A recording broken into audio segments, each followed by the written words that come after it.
నమస్తే, నేను మీ సూర్యారావు. ప్రైమ్ 9 నిర్వహించే అధికారం కార్యక్రమానికి స్వాగతం. ఈరోజు చర్చల్లో రెండు కులాల మీడియా ఎస్సీ ఎస్టీ బీసీ ముస్లింలకు చేస్తున్న అన్యాయంపై చర్చ కొనసాగిద్దాం. ఈ చర్చా కార్యక్రమంలో పార్టిసిపేట్ చేస్తున్న వారు డాక్టర్ జె పూర్ణచంద్రరావు గారు, రిటైర్డ్ డీజీపీ, ఏపీ బీఎస్పీ కోఆర్డినేటర్గా ఉన్నారు.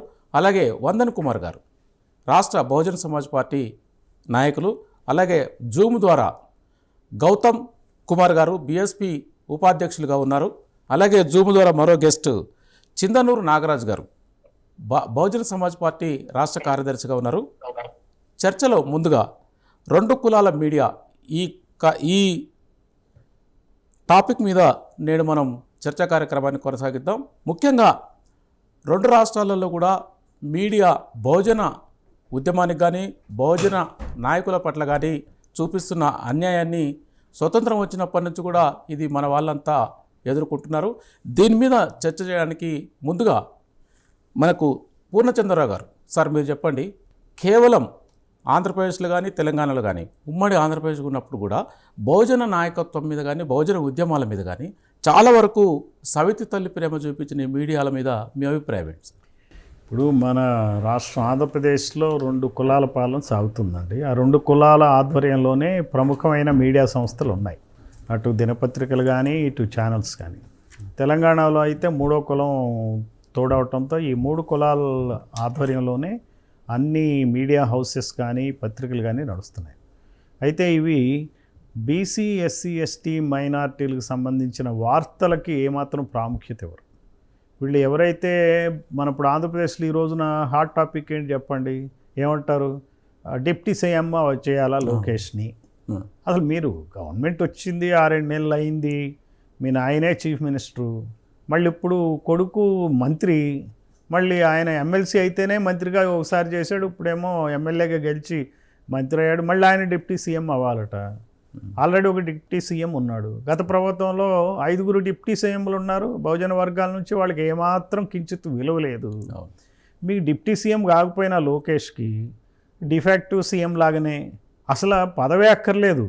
సీఎం కుమారుడికి పదవి అక్కర్లేదు. మనం గతంలో చూసాం, జగన్మోహన్ రెడ్డి అసలు పదవి లేకుండా బెంగళూరులో ఉంటేనే ఇక్కడ రాష్ట్ర ప్రభుత్వంలో చాలా ఘనకార్యాలు చేశాడు. ఆయన దాదాపుగా 1000 కోట్ల అవినీతికి పాల్పడ్డాడు. సిబిఐ కేసు బుక్ చేసింది. చాలామంది అన్నారు అతను ఎమ్మెల్యే కాదు, ఎంపీ కాదు కదా, అతన్ని ఎట్లా ఫిక్స్ చేస్తారు, అతను మంత్రి కాదు కదా, ఫైల్స్ మీద సంతకాలు ఉండవు కదా, అవ్వదు అన్నారు. అంటే రాజకీయ అధికారాన్ని చలాయించాడు కాబట్టి ఆయన మీద కేసు రిజిస్టర్ చేయటం అవి ఏవో ఇప్పుడు ఇంకా విచారణ దశలో ఉన్నాయి. సో రాజకీయ అధికారం రావటానికి ఈ వీళ్ళు మీడియాలో ఒక కాంట్రవర్సీ క్రియేట్ చేస్తున్నారు. లడ్డూ వివాదం అని క్రియేట్ చేశారు, దాని మీద కొన్నాళ్ళు నడిచిపోయింది. అలానే వరదలు వస్తే వరదల సహాయక చర్యలు అని చెప్పి దాని మీద కొన్నాళ్ళు మీడియా నడిపించేశారు. అలానే ఈ స్టాంపీడ్ జరిగింది, దాని మీద ఒక పెద్ద చర్చలు మీడియా సంస్థల్లో, ఎవరు తప్పు ఎవరు తప్పు ఎవరు తప్పు అని. ఈ రెండు కులాల నాయకులే ఒకళ్ళ మీద ఒకళ్ళు బురద జల్లుకుంటా ఉంటే వాళ్ళు ఉన్నదే బురదలో, బురద ఒకళ్ళ మీద ఒకడు వేసుకుంటా ఉంటే ఇక్కడున్న బీసీ ఎస్సీ ఎస్టీలు ఏమనుకుంటున్నారు, ఇవే నిజమైన సమస్యలేమో, అసలు వాళ్ళ సమస్యలు వాళ్ళు మర్చిపోయారు. వాళ్ళకి తెలియకుండా వాళ్ళ కిడ్నీలు దోచుకుపోతున్నారని తెలియదు. ఇప్పుడు for example Visakha steel plant ఉంది, ముడి ఇనుము ఐరన్ సోర్స్ క్యాప్టివ్ మైన్స్ ఇమ్మని చెప్తున్నాం, దానికి అసలు మాట్లాడేవాడే లేడు. ఈ రెండు పార్టీలు మాట్లాడు, పేపర్లు రాయవు చూడండి, ఏ ఛానల్లో కూడా ఇచ్చారు కానీ ప్యాకేజీ అసలేం చేశారని ఎవరన్నా క్వశ్చన్ వేశారా, పెద్ద హెడ్డింగ్ ఏమైనా పెట్టారా, ఇదంతా హుళక్కని ఏమన్నా పెట్టారా? పెట్టలే. ఎందుకంటే వాళ్ళే గొప్పగా సాధించినట్టు భావిస్తున్నారు. ఒక ఆయన ఏమంటా అంటే మేము అధికారంలో ఉన్నప్పుడు అసెంబ్లీలో తీర్మానం చేశాం కాబట్టి దాన్ని అనుగుణంగానే ప్రైవేట్ కాలేదు, ఒక ఆయన డబ్బా కొట్టుకుంటాడు, ఇంకో ఆయన ఏమంటా అంటే మేము తెచ్చాము ప్యాకేజ్ ఇచ్చాము అంటున్నారు. అసలు ఏం లేదు అక్కడ. అలానే ఇప్పుడు 1,27,000 మంది సచివాలయ ఉద్యోగులు ఉన్నారు, ప్రతి గ్రామంలో ఉన్నారు. వాళ్ళు ఏమంటున్నారు, రేషనలైజ్ చేయండి అంటున్నారు. రేషనలైజ్ చేసి మాది ఏ డిపార్ట్మెంట్ ఏం కాదో చెప్పండి, సర్వీస్ రూల్స్ ఏంటో చెప్పండి అంటున్నారు. దాని మీద ఎవరు మాట్లాడట్లేదు. పంచాయతీరాజ్ డిపార్ట్మెంట్కి సంబంధించిన అంశం, దాని మీద ఎవరేం మాట్లాడరు. ఈ మీడియా రాయదు, అవును కరెక్టే వాళ్ళు ఇబ్బందులు పడుతున్నారని చెప్పదు ఈ మీడియా. మరి ఛానల్స్ వాళ్ళకి వెళ్ళి గొట్టాలు పెట్టి ఇంటర్వ్యూలు తీసుకోవాలి కదా, మీకేం జరుగుతుంది చెప్పరు. చెప్పబోగా స్టాంపీడ్ ఏంటి, లేకపోతే లడ్డు వివాదం ఏంటి, మీ అభిప్రాయం ఏంటి. విహెచ్పి మొన్న ఏం చేసింది, 1-2 లక్షల మందితో వాళ్ళు చెప్తున్న ప్రచారం ప్రకారం దేవాలయాలు మాకు అప్పచెప్పమంటున్నారు. దేవాలయాలు ప్రభుత్వ ఆధీనంలో ఉన్నాయి, హిందువులకు అప్పచెప్పాలంటే విహెచ్పికి ఎట్లా అప్పచెప్తారంటే, అంటే ఈ పీఠాలకు అప్పచెప్తారా? దీన్ని చర్చేది అసలు మీడియాలో చర్చేది ఏ పేపర్ రాస్తుంది, వీళ్ళు అన్యాయంగా రాస్తున్నారు అని చెప్పాలి కదా, ఇది రాంగ్ అని చెప్పాలి కదా, చెప్పరు. ఎందుకంటే ఈ కులాలకు సంబంధించిన వ్యవహారాలు కాబట్టి వాళ్ళు గుట్టును బయట పెట్టుకోరు అనమాట. మరి 17 మెడికల్ కాలేజెస్ శాంక్షన్ అయినాయి, దాన్ని ప్రైవేటైజ్ చేయడానికి ఎత్తుగడేస్తున్నారు. దాని గురించి మరి అవి ఎక్కడున్నాయి? వెనుకబడిన ప్రాంతాల్లో ఉన్నాయి, మదనపల్లిలోనో, మార్కాపూర్లోనో, పెనుగొండలోనో, పాలకొల్లులోనో, ఈ వివిధ రకాలైనటువంటి వెనుకబడిన ప్రాంతాల్లో ఉన్న ఈ మెడికల్ కాలేజీలకు సంబంధించి ప్రైవేటైజ్ ఎట్లా చేస్తారు చెప్పండి? అంటే ఏం చేస్తున్నారు, మీ కులం వాళ్ళకి ఇచ్చేసుకుని దాన్ని నడుపుకుని మరి ఆ సీట్లు సగానికి సగం అమ్ముకుని మరి ప్రైవేట్ సెలక్షన్ మామూలుగా పేమెంట్ సీట్లు అని చెప్పి అమ్ముకుని అవి ఎవరికి ఇస్తారో కూడా తెలియదు. అంటే ప్రభుత్వాలు ఉన్నది ప్రజల కోసం వాళ్ళకి సర్వ్ చేయడానికి గవర్నమెంట్ మెడికల్ కాలేజీని, గవర్నమెంట్ మెడికల్ ఫ్యాకల్టీని పెట్టి నిర్వహించట్లేదని చెప్పి మరి ప్రభుత్వం ఈ పత్రికలు రాయాలి కదా, రాయరు వాళ్ళు. ఎందుకంటే దొంగలు కలిపి ఊళ్ళు పంచుకున్నట్టు ఆ కులం వాళ్ళు ఈ కులం వాళ్ళు అక్కడ కొంతమంది రెడ్లు ఇక్కడ కొంతమంది కమ్మలు కలిపి కాలేజీలు బంచేసుకుని మళ్ళీ వాళ్ళ నిర్వహించుకోవాలనేటువంటి ఉద్దేశంలో ఉంటారు. కాబట్టి ఈ పత్రికలు రాయి. మీడియా ఇప్పుడు కాదండి ఈ రకమైన అన్యాయం అసలు ఇప్పటికి ఇంకా బీసీ, ఎస్సీ, ఎస్టీ, మైనారిటీ ప్రజలకి అసలు ఈ విషయం తెలుతున్నా వారికి జరిగే అన్యాయం తెలియట్లేదు. ఇది ఎప్పటి నుంచో ఉంది. దీన్ని 200 సంవత్సరాల క్రితం జ్యోతిబా పూలే ఆయన అప్పుడే అన్నాడు, ఈ వార్తలన్నీ కూడా ఎవరైతే హయ్యర్ క్యాస్ట్ ఉన్నాయో వాళ్ళకి అనుకూలంగా వార్తాపత్రికలు నడుపుకుంటారు, ప్రజల కోసం నడపరు. మరి వాళ్ళకి దుర్భరమైనటువంటి దారిద్ర్యం ఉంది, మరి నిరక్షరాస్యత ఉంది, ఆడవాళ్ళనేమో అసలు చదువుకి దూరం పెట్టారు, అంటరాంతరం ఉంది. ఈ విషయాలు ఏం మాట్లాడరని ఆ రోజున ఆయనకైనా దీనబంధు అనే పేపర్ని ఆయన నడపాల్సి వచ్చింది. అలానే అంబేద్కర్ కూడా ఈ విషయాన్ని గమనించాడు. గమనించి ఆయన చూసిన దాన్ని బట్టి ఆయన కూడా మూక్ నాయక్ అని చెప్పి, బహిష్కృత్ భారత్ అని చెప్పి ఆయన నడిపాడు. ఆయన నడిపి ఈ అప్రెస్డ్ క్లాసెస్ ఏవైతే ఉన్నాయో, దళితులు ఎవరైతే ఉన్నారో, అణగారిన జాతులు ఏవైతే ఉన్నాయో వాళ్ళ సమస్యలు మాత్రం వీళ్ళ పేపర్లో రాయరు. గాంధీ, నెహ్రూ, లేకపోతే గోపాలకృష్ణ గోఖలేనో, లేకపోతే బాలగంగాధర్ తిలక్కో వీళ్ళు నడిపే పేపర్లో ఈ వార్తలు రావు ఓన్లీ అని చెప్పి ఆయన నడపాల్సి వచ్చింది. అదే చిత్రం ఈ రోజున మన కాంశీరామ్ ఆధ్వర్యంలో కూడా ఆయన హయాంలో కూడా అట్లానే ఆయన కూడా గమనించింది. అదే రిపోర్టర్స్ అందరూ కూడా, ఎడిటర్స్ అందరూ కూడా ఈ హయ్యర్ క్యాస్ట్ వాళ్ళే ఉంటారు, మరి ఎస్టీలు ఎవరు ఉండరని చెప్పి ఆయన కూడా అది గమనించడం జరిగింది. అలా కాకుండా ఈ మధ్య ఒక సర్వే కూడా చేశారు 2021, 2022 రిపోర్ట్లో ఆక్స్ఫామ్ తరపున మీడియా మీద సర్వే చేస్తే ఎడిటర్స్ కానీ, ప్రొపరేటర్స్ కానీ, ఛానల్స్ వాళ్ళు 88% బీసీ, ఎస్సీ, ఎస్టీ వాళ్ళ ఏతరులే ఉన్నారంటే అగ్రకులాలే ఉన్నాయి. 88% ఉన్నారు. యాంకర్స్ కాదు, రిపోర్టర్స్ కాదు, దాదాపుగా 60% వాళ్ళే ఉన్నారు. బైలైనర్స్ వెళ్ళి వార్తలు రాసేవాళ్ళు కూడా ఎక్కువ మంది వాళ్ళే ఉన్నారు. క్యాస్ట్ ఇష్యూస్ మీద రాసే రిపోర్టర్లు కూడా ఈ మరి అగ్రకులాల వాళ్ళే క్యాస్ట్ ఇష్యూస్ గురించి రాస్తారు. ఏమి రాస్తారండి వాళ్ళు? న్యాయంగా, ధర్మంగా ఎందుకు రాస్తారు చెప్పండి? టూకీగా దళితుల మీద దౌర్జన్యం జరిగిందనో ఏదో జరిగిందని చేసి వదిలిపడేస్తారు. ఇప్పుడు ఎడవల్లిలో దళిత భూములు దాదాపుగా 416 ఎకరాలు వాళ్ళు ఆక్రమించుకుంటున్న విషయం మరి ఏ పేపర్ రాసిందంటే ఈ పతాక శీర్షికల్లో రావాలి కదా. ఆ భూముల విలువ ఈ రోజున మైన్స్ ప్రకారం చూస్తే 7,600 కోట్ల రూపాయల విలువైన భూములు. దాని గురించి మాట్లాడుతున్నా. దళిత కుటుంబాలు 120 కుటుంబాలు ఏ విపరీతమైనటువంటి నష్టానికి గురవుతున్నా రాసే పేపరే లేదు, చూసే ఇప్పుడు పేపర్లు రాయక ప్రభుత్వం కూడా పట్టించుకోకపోతే వీళ్ళు ఏమైపోవాలా, వీళ్ళ సమస్యలు ఏమైపోవాలా, వీళ్ళకి ఎవరు దిక్కు చెప్పండి నాకు. అందుకని ఈ రోజున బహుజన్ సమాజ్ పార్టీ విషయాల్ని టేకప్ చేస్తుంది. ఖచ్చితంగా సరే ప్రజల్లో ఈ రకమైనటువంటి అవగాహన కల్పించడానికి పోతుంది. ఈ రోజున మీ సముఖంలో నేను చెప్పాల్సిన మాట ఏంటంటే ప్రైమ్ 9 వారికి నేను ఖచ్చితంగా థ్యాంక్స్ చెప్తాను. ఎందుకంటే ఈ విషయాలను తీసుకొస్తుంది, బీసీ, ఎస్సీ, ఎస్టీ, మైనారిటీలకు ప్రాధాన్యత, వార్తలకు ప్రాధాన్యత ఇస్తున్నందుకు వాళ్ళకి మనం థ్యాంక్స్ చెప్పుకోవాలి. ఈ రోజున రాష్ట్రంలో మరి ఇలా వ్యవహరించే ఛానల్స్ లేవు, అది చాలా దురదృష్టకరం. ఎవరైతే మా వార్తల్ని నొక్కేస్తున్నారో, ఏ ఛానల్స్, ఏ పత్రికలు నొక్కేస్తున్నారో, మీరు మా జాతుల్ని అణగదొక్కటం వల్ల ఖచ్చితంగా మీకు నష్టం జరుగుతుంది. ఈ రోజున మీరు ఎన్ని రకాలైనటువంటి పూతలు పూసి జనాలకు మార్కెటింగ్ చేసుకున్నా, గోబెల్స్ ప్రచారం చేసినా మీకు మీ పద్ధతి నడవదు. మీరు మీ కుల పక్షపాతంతో వ్యవహరిస్తున్నారు. మా వార్తలు రాయండి, మా ప్రజల వార్తలు రాయండి, మా నాయకుల వార్తలు రాయండి, మా పార్టీ చేసే కార్యక్రమాలు రాయండి, ఖచ్చితంగా రాయాలా. అక్కడ స్ట్రింగర్స్ అందరూ మా వాళ్ళే, బహుజనులే. వాళ్ళు రాసినా కానీ మీరు ప్రచురించని డెస్క్లో ఉన్నటువంటి ఈ అగ్రకుల దౌష్ట్యం ఏదైతే ఉందో, ఆ censorship, unofficial censorship, caste censorship ఉంది. ఆ సెన్సార్షిప్ తగ్గించుకోవాలా, మా వార్తలు ప్రచురించాలా. ఒక మాట చెప్తా మీకు, ఈ business standard and times of India పేపర్లో ఈ రెండింటికి సంబంధించి ఒక్క ఎస్సీ రిపోర్టర్ లేడు, ఒక ఎస్టీ రిపోర్టర్ లేడు, ఒక బీసీ రిపోర్టర్ లేడండి. చూడండి, ఒక్కడు కూడా లేడు రిపోర్టర్. అలానే డిఫరెంట్ జర్నల్స్ మొత్తం లెక్కేసుకుంటే కొన్ని చోట్ల బైలైనర్స్ ఉంటే మ్యాక్సిమం బీసీల నుంచి ఒక 25% మాత్రమే ఉన్నారు. అది కొన్ని పేపర్లో, అన్ని పేపర్లో కాదు. అంటే మీకు ఇవన్నీ ఎందుకు చెప్తున్నానంటే సాక్ష్యాధారాలతో చెప్తున్నాం. హిస్టరీ అంబేద్కర్, జ్యోతిబా పులే హయాం నుంచి, కాంశీరామ్ హయాం నుంచి మరి ఈ క్యాస్ట్ డామినెన్స్ మీడియాలో నడుస్తుంది అని చెప్పడం కోసం మీకు డేటాతో సహా చెప్తున్నాను. బీసీ, ఎస్సీ, ఎస్టీ మైనారిటీలు అందరూ వ్యూవర్స్ మీరు ఈ కొంచెం జాగ్రత్తగా వినాలి. వినిది ప్రజలందరికీ మనం తెలియజెప్పాలా. మన బీసీలు కొనకుండా, మన బీసీలు చూడకుండా ఈ టీవీలు నడుస్తాయా, ఈ పేపర్లు నడుస్తాయా? మన ఎస్సీలు చూడకుండా, కొనకుండా, పేపర్లు కొనకుండా ఇవి నడుస్తాయా పేపర్లు? ఈ ఎస్టీలు చూడకుండా, కొనకుండా ఈ పేపర్లు నడుస్తాయి? ఒక్కసారి ఆలోచించండి మీరు.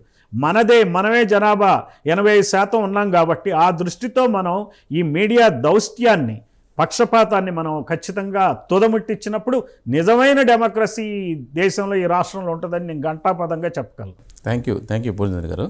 వందన్ కుమార్ గారు, సారు చాలా డీటెయిల్డ్గా చెప్పినారు.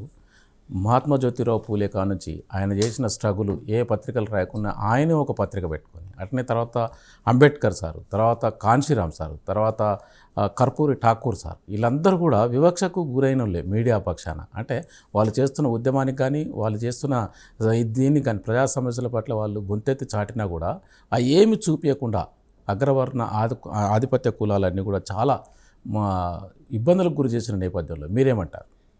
మన రాష్ట్రంలో రాజకీయంగా రెండు కులాలు ఎలాగైతే ప్రతిహాతంగా పరిపాలన చేస్తున్నారో, అలాగే మీడియాని కూడా అదే రెండు కులాలు మాత్రమే నడపాలని ఒక తీర్మానం చేసుకున్నారు వాళ్ళు. దానికి మీకు కొన్ని ఉదాహరణలు ఉన్నాయి తెలుగు రాష్ట్రాల్లో. ఈ మీడియా, ఈ కమ్మ, రెడ్డి కులాలు స్థాపించుకున్న మీడియాకి వ్యతిరేకంగా ఒక దశలో కాపు కులం నుంచి దాసనారాయణరావు గారు ఒక పత్రిక పెట్టినారు, ఉదయం అని. చాలా సంచలనాత్మకమైన పత్రిక పెట్టాడు. డైలీ చాలా పకడ్బందీగా సామాజిక విషయాలతోటి బీసీ, ఎస్సీ, ఎస్టీ కులాల కుటుంబాల్లోకి చొచ్చుకుపోయే రీతిలో ఆ పత్రిక నడిపాడు. ఉదయం అనే పత్రిక. అలాగే ఆ తర్వాత మరికొంతకాలానికి సూర్యప్రకాష్ గారు అయినా ఆయన ఒక పత్రిక నడిపాడు, సూర్య. చివరికి ఏమైపోయినట్టు ఈ రెండు పత్రికలు వాళ్ళకై వాళ్ళు మూసేసుకునే పరిస్థితి తీసుకొచ్చేసినారు. ఈ సూర్య పత్రిక ఆయన మీదనేమో ఒక చెక్ బౌన్స్ కేసు పేరు మీద, చెక్ బౌన్స్ కేసు బోల్డ్ అని జరిగిన దేశంలో. ఆ ఒక్క కేసు లేకపోతే ఒక రియల్ ఎస్టేట్ ఇష్యూ చూపించేసేసి దాన్ని ఒక పెద్ద బూచిగా ఇదే మీడియా ప్రచారం చేసింది. విచిత్రం ఏంటంటే ఈ కమ్మారెడ్డి మీడియానే విపరీతమైన ప్రచారం చేసి ఆయన ఒక పెద్ద దగాకోరు, దొంగ అనే పద్ధతిలో ప్రచారం చేసి ఆయన పత్రికను కూడా చివరికి ఈ నామినల్ స్థాయికి తీసుకొచ్చేదాకా వదిలిపెట్టలేదు. అవును సార్. అంటే వీళ్ళ దెబ్బకి ఇతర కులాల వాళ్ళు ఏదైనా పత్రిక పెట్టాలనుకుంటే ఎలా ఉంటుందనేది ఇది ఒక బెస్ట్ ఎగ్జాంపుల్. రెండు, ఉదయం దాసనారాయణరావు గారు తన జేబును, అంటే ఆయన సినిమా ఫీల్డ్ నుంచి సంపాదించుకున్న డబ్బులతోటి చాలా పకడ్బందీగా ఒక మంచి ఏబీకే ప్రసాద్ గారితో ఎడిటర్గా స్టార్ట్ చేశాడు. అలాగే ఆ ప్రోడక్ట్ చాలా గొప్పవాళ్ళు వచ్చారు. ఉదాహరణకి సతీష్ చందర్, ఆయన దళిత మంచి రైటరు. సతీష్ చంద్రరావు ఇలాంటి వాళ్ళు చాలామంది దాని ద్వారా, పాశం యాదగిరి గారు, వీళ్ళందరూ బోల్డ్ అంతమంది దాని ద్వారా ప్రొడ్యూస్ అయ్యారు. అలాంటి పత్రిక కూడా దాన్ని మూసేసేదాకా రకరకాలుగా దాన్ని ఆ దాసనారాయణరావు మీద కానీ, లేకపోతే ఆయన వ్యక్తిత్వం మీద కానీ, ఆయన వ్యవహార శైలి మీద కానీ అనేకమైన కథనాలు రాసి చివరికి ఆ పత్రిక ఫీల్డ్లో లేకుండా చేసేసారు. ఎవరు చేశారు? ఈ రెండు కులాలుండే. అంటే వీళ్ళ దాష్టీకం అనేది ఒక పాలిటిక్స్లో కాదు, పాలిటిక్స్ని అడ్డం పెట్టుకొని మనిషి బతకటం అనే అంశాన్నే వీళ్ళు శాసిస్తున్నారు. ఒక మనిషి ఎలా బతకాలి, మేము చెప్పినట్టే బతకాలి, మీరు పేపర్లు పెట్టడం ఏంటి, లేదా మీరు రాయటం ఏంటి, మీరు అసలు వీళ్ళు ఉన్నది ఎంతమంది, వీళ్ళు అసలు ఎవరైనా రైటర్లు ఉన్నారా? మీరు ఒకసారి ఆలోచించండి. ఒక చదువుకునేటప్పుడు బేసిక్ ఎడ్యుకేషన్ అనేది ఒకటి ఉంటుంది, అంటే మనకు ప్రైమరీ ఎడ్యుకేషన్ ఎవరైతే కరెక్ట్గా చెప్పగలుగుతారో, ఏ టీచర్ అయితే బాగా చెప్పగలరో, ఏ విద్యార్థి అయితే దాన్ని కరెక్ట్గా నేర్చుకోగలడో అతను మంచి పునాది ఏర్పడుతుంది. అదే పద్ధతిలో ప్రతి పేపరు కూడా ఇవాళ ఎక్కడి నుంచి నడుస్తుంది? ఫీల్డ్ లెవెల్లో ఉన్నటువంటి స్ట్రింగర్స్ ద్వారా నడుస్తుంది. ఏ పేపర్ అయినా తీసుకోండి, ఈ అగ్రకులాలు నడిపే ఏ పేపర్ అయినా తీసుకోండి, మీరు ఆ రెడ్లు నడిపే తీసుకోండి, ఈ కామవాళ్ళు నడిపే తీసుకోండి, మొత్తం స్ట్రింగర్స్ నడిపే ద్వారా తెలుస్తుంది. వీళ్ళు రాసే స్టోరీసు కథనాలని రాస్తుంటారు, ప్రత్యేక కథనాలని, లేకపోతే ఇన్వెస్టిగేషన్ రిపోర్ట్లని, వీటన్నిటికీ బేసే ఫీల్డ్లో ఉన్నటువంటి స్ట్రింగర్స్. ఈ స్ట్రింగర్స్ ఎవరండి? వీళ్ళకి జీతాలు ఉండవు, వీళ్ళకి రాస్తే అది కూడా రాసింది లైన్ లెక్క ఎంతో లెక్కేసి ఎంతో కొంత ఇస్తే ఇస్తారు, లేకపోతే లేదు. అలాంటి వాళ్ళు పునాదిగా ఏర్పడినటువంటి ఈ పేపర్లు వాళ్ళంతా బహుజనులే, స్ట్రింగర్స్ అంతా. ఎస్సీలు, ఎస్టీలు, బీసీలు, మైనార్టీలు బతకలేక, దాన్ని వదులుకోలేక, ఆ హ్యాబిట్ని కొనసాగించడం కోసం ఇందులో పనిచేస్తూ ఉంటారు. అలాంటి వాళ్ళ ద్వారా నడుస్తున్నటువంటి ఈ పత్రికలు వాళ్ళ గురించి రాయరు. వీళ్ళు ఎంత ప్లాన్డ్గా చేస్తారు, ఎంత ప్లాన్డ్గా ఈ బహుజన కులాలకు సంబంధించినటువంటి వాళ్ళు రాయాలనుకున్న మీడియాని పాడు చేయి ఎంత తొక్కేస్తారో దీనికి ఎగ్జాంపుల్. అలాగే బహుజన కులాల పట్ల పోరాడే లీడర్ల గురించి రాయకపోగా వాళ్ళు ఎలా బద్నాం చేస్తారనే దానికి ఒక ఎగ్జాంపుల్. వీళ్ళు మాత్రం వాళ్ళ కులాల వాళ్ళకి సంబంధించి మాత్రం ముక్కు చీదిన, మూతి తుడుచుకున్న ఒక పెద్ద న్యూస్ లాగా రాసేసి దానికి ఒక పెద్ద బ్యానర్ల న్యూస్ రాసేసి వస్తూ ఉంటారు. ఇది ఇప్పుడు ఉన్నటువంటి ఈ మీడియా. వీళ్ళకి వ్యతిరేకంగా ఏ పేపర్ వచ్చినా ఏ కులవాడు ఇంకా స్థాపించాల్సిన పని లేదు. వీళ్ళకి వాళ్ళకి 2 కులాల పేపర్లు మాత్రం అంగీకరించాలా, ఏ చదవాలన్నమాట. ఇది పరిస్థితి. గౌతమ్ కుమార్ గారు, ఇప్పటివరకు పూర్ణచంద్రరావు గారు, తర్వాత వందన్ కుమార్ గారు మాట్లాడింది విన్నారు కదా. బహుజన వర్గాల పట్ల 2 కులాల మీడియా చేస్తున్న దాష్టికం, ఒకసారి మీరు స్పందించండి గౌతమ్ కుమార్ గారు. ముందుగా సూర్యారావు గారికి, పూర్ణచంద్రరావు గారికి, అదేవిధంగా వందన్ కుమార్ గారికి, నాగరాజు గారికి ఉద్యమ వందనాలు తెలియజేసుకుంటా ఉన్నాను.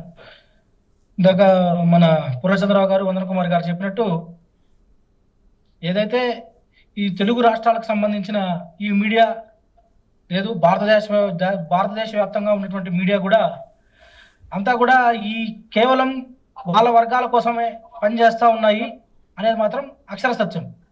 ఎందుకంటే ఇప్పుడు చూడండి, ఆర్థికంగా, సామాజికంగా, రాజకీయంగా వాళ్ళకి ఏ అవసరాలు అయితే ఉన్నాయో వాటిని మాత్రమే చూపించుకుంటా ఉండేది ఈ ప్రస్తుతం ఈ తెలుగు రాష్ట్రంలో మీడియా చేస్తూ ఉంది. ఇందాక మా వందన కుమార్ గారు చెప్పినట్టు ఒక చిన్న అంశం, అసలు సంబంధం లేని అంశము వాళ్ళకు ఉపయోగపడుతుంది అంటే, వాళ్ళకి సామాజికంగా కానీ రాజకీయంగా కానీ వాళ్ళకు ఉపయోగపడుతుందంటే దాన్ని చాలా హైలైట్ చేసి చూపిస్తూ ఉంటారు. వాళ్ళకు అవసరం లేనిది, వాళ్ళకి సంబంధం లేని విషయాన్ని మాత్రం అది ఎంత పెద్ద ఇష్యూ అయినా కూడా ఎక్కడ కూడా చూపించే పరిస్థితి ఉండదు. దానికి ఉదాహరణ ఏంటంటే, ఒకసారి మా మదనపల్లిలో కూడా ఇప్పుడు ప్రస్తుతం ఏం జరుగుతూ ఉందంటే, మెడికల్ కాలేజ్ని ప్రైవేట్ పరం చేస్తూ ఉన్నారు, అదేవిధంగా ప్రభుత్వ ఆసుపత్రిని ప్రైవేట్ పరం చేస్తూ ఉన్నారు. ఈ 2 అంశాలపైన అన్ని రాజకీయ పార్టీలు, బహుజన్ సమాజ్ పార్టీ దగ్గర నుంచి అన్ని రాజకీయ పార్టీలు, అనేక ప్రజా సంఘాలంతా కూడా చాలా రోజులుగా పనిచేస్తున్నప్పటికీ కూడా ఈ ప్రధానంగా ఈ వైఎస్ఆర్ కాంగ్రెస్ పార్టీ ఇది ఇప్పుడు ప్రభుత్వానికి వ్యతిరేకంగా పనిచేస్తూ ఉన్నాం కాబట్టి ఈ మీడియా చూపించట్లేదు. అదేవిధంగా ఒకవేళ వైఎస్ఆర్ కాంగ్రెస్ పార్టీ వాళ్ళు ఇంతవరకు ఈ మూవ్మెంట్లోకి ఇంకా రాలేదు అంటే, వాళ్ళు రాలేదు కాబట్టి దాన్ని కూడా వాళ్ళు కూడా చూపించట్లేదు. అంటే వాళ్ళు ఎప్పుడైనా సరే వాళ్ళకు ఏ అవసరం ఉంటుందో ఆ అవసరాన్ని బట్టి వాళ్ళు ముందుకు పోతారే తప్ప, వాళ్ళు ఎట్టి పరిస్థితుల్లోనూ వాళ్ళ ప్రజల సంక్షేమం కానీ లేదా బహుజనుల సంక్షేమం కానీ వాళ్ళు దృష్టిలో పెట్టుకుని ఎక్కడ కూడా పనిచేయడానికి ఈ ఒక్క నిదర్శనమే కాదు, అనేక సందర్భాల్లో అనేక విషయాల్లో మనం చూస్తూ ఉంటాం. ఒకసారి బహుజన్ సమాజ్ పార్టీ కావచ్చు, లేకపోతే ఒక మంచి ప్రజా సంఘము, ఒక మంచి రాజకీయ పార్టీను, ఈ 2 రాజకీయ పార్టీలు కాకుండా వైఎస్ఆర్ కాంగ్రెస్ పార్టీ కానీ తెలుగుదేశం పార్టీ, ఈ 2 రాజకీయ పార్టీలు కాకుండా ఎవరు పెద్ద మీటింగ్ పెట్టినా కూడా, ఎవరెంత పెద్ద మీటింగ్ పెట్టేసినా కూడా వాళ్ళంత పెద్దగా చూపించరు. కానీ వాళ్ళు ఏదో చిన్న అంశం పెట్టుకొని ఒక మీటింగ్ చేసినా కూడా దాన్ని ఒక పెద్దగా గొప్పగా చూపిస్తూ ఉంటారు. కాబట్టి ఇవంతా కూడా పోవాలి అంటే, ఇందాక మా సార్ చెప్పినట్టు, మనం ఎన్ని రకాలుగా వేరే ఒక మీడియా సంస్థ ఎవరైనా తీసుకొని వచ్చినా లేదా ఒక రాజకీయ పార్టీ పెట్టుకొని ముందుకు వచ్చినా వాళ్ళు ఖచ్చితంగా ఈ 2 కులాలు కూడా ఏకమై ఆ యొక్క రాజకీయ పార్టీని, అదేవిధంగా ఆ మీడియాను కూడా వాళ్ళు తొక్కేసే ప్రయత్నం చేస్తారు. ఆ అంశంలో మాత్రం వాళ్ళిద్దరు కూడా ఎప్పుడు ఒకటిగానే ఉంటారు. ఇప్పుడు జరుగుతున్నటువంటి ఆంధ్రప్రదేశ్ రాష్ట్రంలో మా పూర్ణచంద్రరావు గారు చెప్పినట్టు అనేక అంశాలు ఉన్నాయి, చాలా ఇబ్బందికర అంశాలు ఉన్నాయి. ఇందాక మా సార్ చెప్పినట్టు మెడికల్ కాలేజ్ అంశాలు అయితేనేమి, అదేవిధంగా హాస్పిటల్ అంశాలు అయితేనేమి, మన ఈ వాలంటీర్ల అంశం అయితేనేమి, సచివాలయ ఉద్యోగ అంశాలు అయితే ఇవన్నీ కూడా చాలా అంశాలు ఉన్నప్పటికీ కూడా ఈ లోకేష్ గారి గురించి చూపిస్తూ ఉంటారు, లేకపోతే ఈ పక్కన వైఎస్ఆర్ కాంగ్రెస్ పార్టీకి సంబంధించిన కొంతమంది పైన కేసులు వేసిన విషయం చూపిస్తూ ఉంటారే తప్ప నిజంగా ప్రజలకు ఏం కావాలి, నిజంగా ప్రజలు ఏం కోరుకుంటా ఉన్నారు, వాళ్ళకున్న ఇబ్బందులు ఏంది కూడా అక్కడ కూడా ఏదన్నా ఒకటి వైరల్ అయ్యి అది కొంచెం బాగా హైలైట్ అయితే అవి చూపిస్తూ ఉంటారు తప్ప నిజంగా ప్రజల సంక్షేమం కోసం ఇప్పుడు ప్రస్తుతం ఉన్నటువంటి ఈ తెలుగు రాష్ట్రాల్లో మీడియా అయితే పనిచేయడం లేదని మాత్రం చాలా సుస్పష్టంగా కనిపిస్తూ ఉంది. కాబట్టి ఇకనైనా మేమేం కోరుకుంటా ఉన్నామంటే మీడియా సంస్థలంతా కూడా కేవలం వాళ్ళ వాళ్ళ సొంత రాజకీయ పార్టీ, ఇప్పుడు ఒక్కొక్క పార్టీకి కొన్ని మీడియా ఛానల్ అంతా కూడా అటాచ్ అయిపోయి ఉన్నాయి. నేను మీడియా సంస్థలు కూడా కోరుకుంటా ఉన్నా, అనేక అంశాలు ఉన్నాయి ఆంధ్రప్రదేశ్ రాష్ట్రంలో ఈ రోజు చాలా అంశాలు ఉన్నాయి, ఇబ్బందికర పరిస్థితులు ఎదుర్కొంటా ఉన్నారు, అవన్నీ కూడా చూస్తే బాగుంటుందని నా ఉద్దేశం ఉంది. థ్యాంక్ యూ గౌతమ్ కుమార్ గారు. ఇప్పుడు సార్ చిందనూరు నాగరాజ్ గారు, మన పూర్ణచంద్రరావు గారు, వందన్ కుమార్ గారు, గౌతమ్ కుమార్ గారు ఈ రెండు కులాల మీడియా బీసీ ఎస్సీ ఎస్టీ ముస్లింలకు చేస్తున్న అన్యాయం మీద చాలా వరకు మాట్లాడినారు. మీరు ఇప్పటివరకు విన్నారు, మీ అభిప్రాయం చెప్పండి సార్ నాగరాజ్ గారు. సార్ మొదటిగా మా పూర్ణచంద్రరావు సార్ గారికి, వందన్ కుమార్ సార్ గారికి, అదే మా గౌతమ్ గారికి, ముఖ్యంగా ప్రైమ్ 9 యాజమాన్యానికి ప్రత్యేక కృతజ్ఞతలు సార్. ఈరోజు బహుజన్ సమాజ్ పార్టీ చేస్తున్న కార్యక్రమాలు కానీ, వీళ్ళు చేస్తుండే కార్యక్రమాలు కానీ ప్రతి ఒక్కటి ప్రైమ్ 9లో ఈరోజు వస్తున్నాయంటే మాకు చాలా సంతోషంగా ఉంది. ముఖ్యంగా అధికారం ఎవరుకుంటే వాళ్ళకే పేపర్లు ఉంటాయి సార్. ఈరోజు గతంలో రాజశేఖర్ రెడ్డి గారికి పేపర్ లేదు, ఆయన ముఖ్యమంత్రి ఎప్పుడైనాడో అప్పుడు పేపర్ ఏర్పడింది.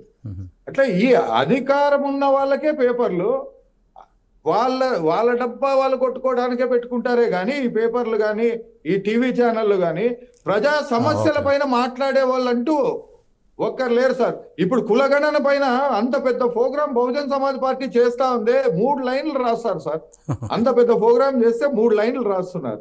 ఇది ఎంతవరకు కరెక్ట్? ఈ బీసీలకి ఇంత అన్యాయం జరుగుతా ఉంటే స్పందించుకోకుండా ఉన్నాయే కొన్ని పెద్ద పత్రికలు. దీనిపైన ప్రజలు ఆలోచన చేయాలి సార్ ఒకసారి. ముఖ్యంగా ఈరోజు ఉద్యోగస్తులు ఎంతో మంది చాలా ఇబ్బంది పడుతున్నారు.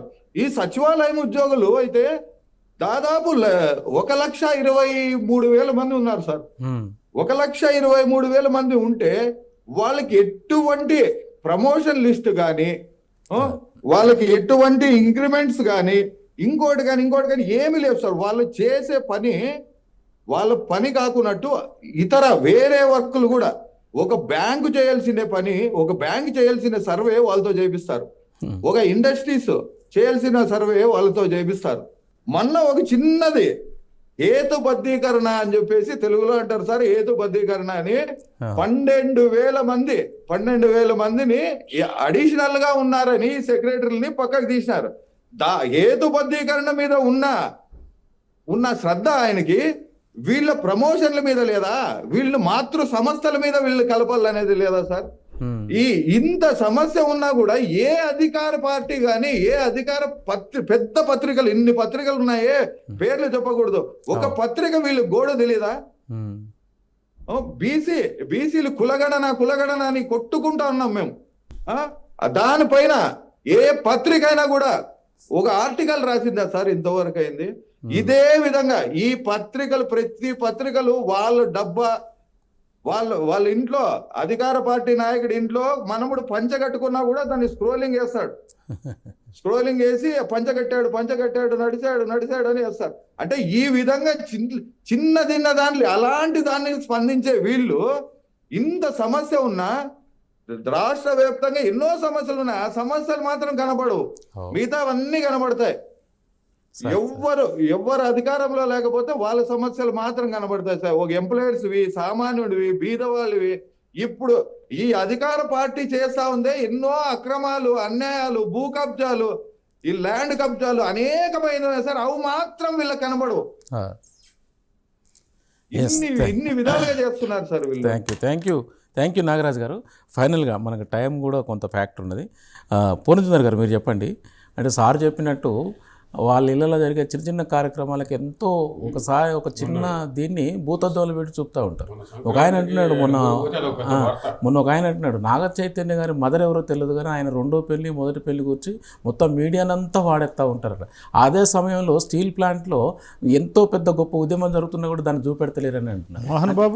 మోహన్ బాబు ఇష్యూ అది దాన్ని పట్టుకొని ఒకటే చూపించుడు తప్ప అల్లు అర్జున్ అరెస్ట్ అవుతాడండి, వెళ్తాడు, దానికి గంటకి నిమిషానికి చెప్పాలనా? అది అవసరమా? ఇలా అవసరమా అంటే సార్ పొందుతారు కదా మీరు చెప్పండి.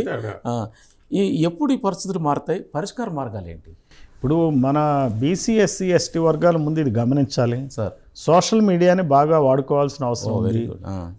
ట్విట్టర్ హ్యాండిల్, ఎక్స్ హ్యాండిల్ అంటారు, ఫేస్బుక్, అట్లానే ఇన్స్టాగ్రామ్, వివిధ రకాలైన మీడియా ఉంది, వాడుకోవాలి. అలానే ఈ మీడియా ఛానల్స్ పత్రికల్లో మన వార్తలు రాసేవాడిని గౌరవించటం, ఆ వీడియోలు చూడటం, ఆ టీవీలు చూడటం ద్వారా వాళ్ళకు కూడా ఏమవుతుందంటే ఆ టీవీ ఛానల్స్ ఉన్న వాళ్ళకి డబ్బు వస్తే ఖచ్చితంగా ఆ వార్తలు ఎక్కువ ప్రచురిస్తారు. అందుకని చెప్పి ఇది చాలా సింపుల్ మెకానిజం. దీన్ని దృష్టిలో పెట్టుకుని మనం మన వార్తలు రాయని ఛానల్ని మనం ఖచ్చితంగా మన వార్తల్ని సెన్సార్ చేస్తున్న ఛానల్స్ని మనం సెన్సార్ చేయాలి. మన వార్తల్ని మన వీడియోస్ని సెన్సార్ చేస్తున్నటువంటి, మన సమస్యల్ని సెన్సార్ చేస్తున్నటువంటి ఛానల్స్ కానీ పత్రికలను కానీ మనం సెన్సార్ చేయాలి. ఆ దృష్టితో మనం పనిచేయందే మార్పు అనేది రాదు. Okay, thank you. ఫైనల్గా వందన్ కుమార్ సార్ గారు ఒక 2 నిమిషాలు. ఈ సమస్య మీడియా సమస్య ఇప్పటిది కాదు. డాక్టర్ బాబాసాహెబ్ అంబేద్కర్ సైతం ఆయన్ని కూడా చాలా అవమానం చేశారు ఆ రోజుల్లో. ఇప్పుడు ఆయన రౌండ్ టేబుల్ సమావేశాల్లో పార్టిసిపేట్ చేసిన దగ్గర నుంచి ఆయన మంత్రిగా ఉన్నప్పుడు కానీ, తర్వాత హిందూ కోడ్ బిల్లు పెట్టినప్పుడు కానీ ఆయన చాలా అవమానకరంగా మాట్లాడినట్టుగా ఏదో ఆయన మీద మాట్లాడారు. తర్వాత కొన్ని కార్టూన్లు కూడా ఆయన అవమానిస్తూ వేయటం జరిగింది. చాలా అప్పుడు బాబాసాహెబ్ అంబేద్కర్ ఒక మాట అన్నారు ఈ మీడియా గురించి. ఏమన్నాడంటే సింపుల్గా it's a north cliff journalism అని పేరు పెట్టాడు. నార్త్ క్లిఫ్ జర్నలిజం అనే పేరు ఒక మంచి పేరు పెట్టాడు. మన ఇండియన్ జర్నలిజం అనేది నార్త్ క్లిఫ్ జర్నలిజం అని పేరు పెట్టాడు. అలాగే కాన్షీరామ్ గారు అయితే ఆయన్ని ఇలాగే ఇబ్బంది పెట్టారు. ఆయన ఇలాగే ఇబ్బంది పెడితే ఒకసారి ఎప్పుడు ధర్నాలు ఎంకరేజ్ చేయనటువంటి బీఎస్పీ పార్టీ ఒకనొక దశలో ఒక మీడియా హౌస్ ముందు ధర్నా చేసింది లక్నోలో. కాన్షీరామ్ గారి మీద దుష్ప్రచారం చేస్తే ఒక మీడియా హౌస్ ముందు, అది కూడా ఆజ్ తక్ రిలేటెడ్ పేపర్ ఏదో సంథింగ్ ఉంది. అంత దారుణంగా ఉంటాయి అన్నమాట వీళ్ళు. సో ఆయన ఏమన్నాడు, ఈ పేపర్ ఈ మీడియాని మాఫియాతో పోల్చినాడు. ఆయన మనీ, మీడియా, మాఫియా ఈ 3 ప్రధాన శత్రువులని పోల్చినాడు. అంటే చూడండి, మాఫియాతో ఈక్వల్గా మీడియాని పోల్చడం జరిగిందనమాట. మనీ ఒకటి, అంటే బహుజనుల ఎదుగుదలకి, బహుజనుల జీవితాలకి ఆటంకాలు ఏంటంటే మనీ, మీడియా, మాఫియా. అంటే మాఫియా అంత దుర్మార్గమైనటువంటి వ్యవస్థ వాళ్ళు. అప్పుడు నేనేమనుకుంటున్నానంటే ఇది వాళ్ళు చిన్నగా అయిపోయింది వీళ్ళ పని. ఇప్పుడు వాళ్ళు ఏదో ఇప్పుడు మనం అన్నట్టుగా వాళ్ళకి ఇష్టమైన ఇంత పొడుగు రాసుకోవటం, మనకు సంబంధించింది రాసిన ఎక్కడో మారుమూల ఒక 2 లైన్లో ఇంతకుముందు నాగరాజు గారు అన్నట్టు రాస్తారు. సో వీళ్ళ చాప్టర్ కూడా క్లోజ్ అయ్యే పరిస్థితి వచ్చిందిలేండి. ఎందుకంటే ఇప్పుడు అంతా సోషల్ మీడియాకి వెళ్ళిపోతున్నారు, ప్రజలంతా కూడా ఎవరు చదవట్లేదు. తర్వాత ఛానల్స్ కూడా ఇప్పుడు ఏంటంటే ఎవరు సబ్స్క్రైబ్ చేయట్లేదు, డైరెక్ట్గా యూట్యూబ్లో చూసేసుకుంటున్నారు. ఆ పరిస్థితి వచ్చింది చిన్నగా, ఇది కూడా డిటరేట్ అయిపోతుంది. సరైన సమయం వస్తుంది, ప్రతిదానికి ఒక డికే ఉంటుంది. ఆ స్థాయిలో ప్రస్తుతం ఉంది ఈ మీడియా. మంచిది, వాళ్ళు మేల్కొంటే మంచిది, లేదంటే చరిత్రలో ఏం జరగాలో జరుగుతుంది సార్. Thank you. ఈనాటి కార్యక్రమంలో 2 కులాల మీడియా, బీసీ ఎస్సీ ఎస్టీ ముస్లిం చేస్తున్న అన్యాయంపై మీ చక్కటి అమూల్యమైన సందేశాలు ఇచ్చినటువంటి డాక్టర్ జె పూర్ణచంద్ర గారికి, అలాగే వందన్ కుమార్ గారికి, జూమ్ ద్వారా చిందనూరు నాగరాజు గారు, అలాగే గౌతమ్ కుమార్ గారికి అభినందనలు. థ్యాంక్ యూ అండి. ఇది ఇవాల్టి కార్యక్రమం. తిరిగి మరో కార్యక్రమంలో మళ్ళీ కలుద్దాం.